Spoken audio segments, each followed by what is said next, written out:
Programmée lors de sa prise de fonction au poste de préfète des Pyrénées-Orientales, Josiane Chevalier poursuit ses visites d'entreprise et s'est rendue chez KSM, du nom de ses fondateurs Kerjouan et San Martí, spécialisés dans la fabrication de portails en aluminium.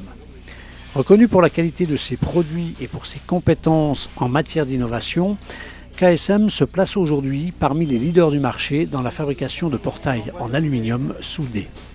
C'est dans un environnement d'une grande technicité qu'évoluent les 150 employés de l'entreprise, garantie d'une qualité sans égale, 100% made in France. Madame la préfète a pu constater le dynamisme de KSM et s'engage à répondre aux demandes des entrepreneurs sur tous les problèmes liés à la vie de leur entreprise. Alors je souhaite effectivement, comme je l'ai indiqué à mon arrivée, me rapprocher le plus possible du monde économique, parce que d'abord c'est le chef d'entreprise et ses employés qui créent la richesse sur un territoire. Ça peut paraître un lieu commun que de le rappeler, mais c'est quand même important de le dire, parce que c'est aussi une manière de reconnaître leur place dans les territoires. Et c'est en allant à leur rencontre qu'on peut mesurer effectivement leurs attentes sur différents sujets. Ça peut être un problème d'ordre administratif. Ici, c'est un sujet de très haut débit.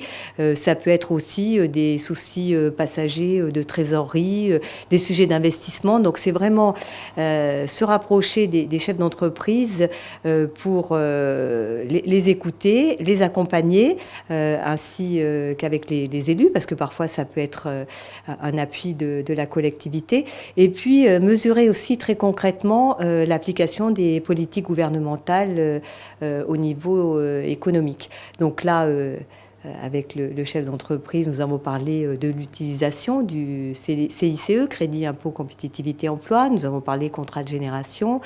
Voilà, donc c'est vraiment un échange très libre, très direct, et surtout pour pouvoir ensuite garder le contact. Alors pour moi, c'est vraiment une richesse puisque j'arrive sur ce département, donc je suis vraiment en phase de découverte. Sur l'ensemble des entreprises que vous avez visitées, déjà, est-ce qu'il y a un petit bilan que vous pouvez faire, ou est-ce que les contestations ou les réclamations que peuvent avoir les entrepreneurs sont identiques, ou différents points divergent sur la politique du gouvernement, par exemple, sur l'emploi, par exemple ? Alors c'est vrai que j'ai encore peu de recul, parce que je visite à peu près 2 entreprises par semaine, donc je suis là depuis 3 semaines, donc c'est quand même un peu court. Bon, il y a une satisfaction quand même générale sur le CICE, parce que le sujet de la lourdeur des charges pour les chefs d'entreprise pesait, ça c'est bien évident, et puis il y a aussi le sujet des normes. Le sujet des normes, je ne l'ai pas entendu cet après-midi, mais en général, on l'entend. Et puis, le sujet, alors ça, je l'ai entendu aussi cet après-midi, de recrutement, des emplois un peu plus qualifiés quand on a besoin d'un chaudronnier, d'un soudeur ou d'un ingénieur. C'est parfois un peu difficile parce que, comme le rappelait le chef d'entreprise ici, les Pyrénées-Orientales ne sont pas considérées comme un département industriel.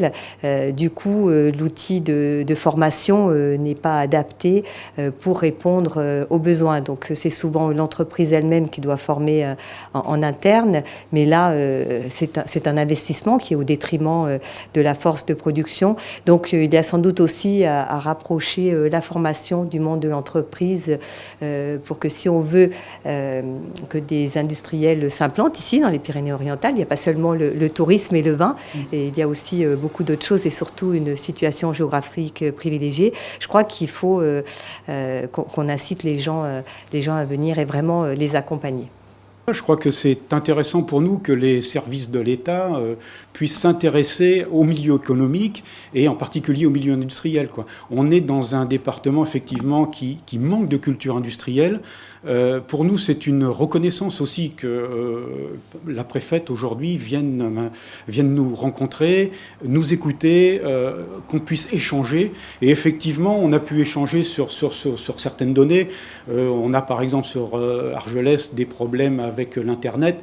Bon, elle en a tenu compte, elle pourra faire avancer peut-être les choses. Donc c'est un certain nombre de thématiques comme ça sur lesquels on a échangé qui, effectivement, nous apportent beaucoup à nous, chefs d'entreprise.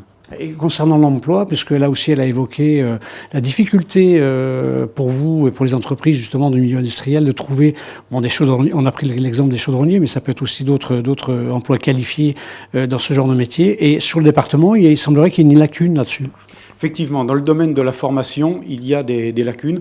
Encore une fois, c'est vrai qu'il manque une culture industrielle. Donc, au niveau de la formation, on n'arrive pas à trouver, nous, les personnes capables, dès le lendemain de leur arrivée dans l'entreprise, de pouvoir travailler. Donc, on a tout un système de formation en interne. Mais effectivement, si on pouvait demain avoir une formation adéquate, une formation qui soit tournée vers nos demandes, ça serait effectivement un plus pour la région et pour le département. Oui.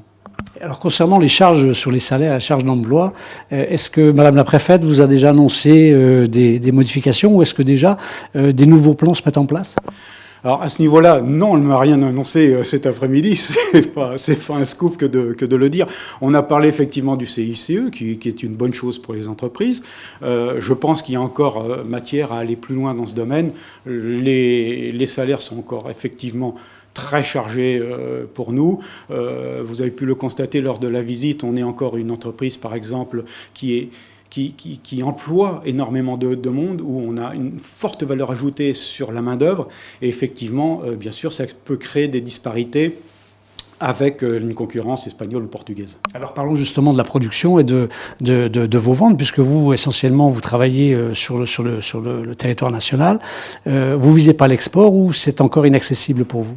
Alors on vise bien entendu l'export, mais dans un premier temps, sur les pays limitrophes, on travaille bien sûr déjà avec la Suisse, avec la Belgique, on travaillait avec l'Espagne et j'espère qu'on va pouvoir recommencer à travailler avec l'Espagne. La Catalogne est en train de reprendre un petit peu de vigueur et j'espère que ça sera de nouveau pour nous un marché porteur dans les années à venir.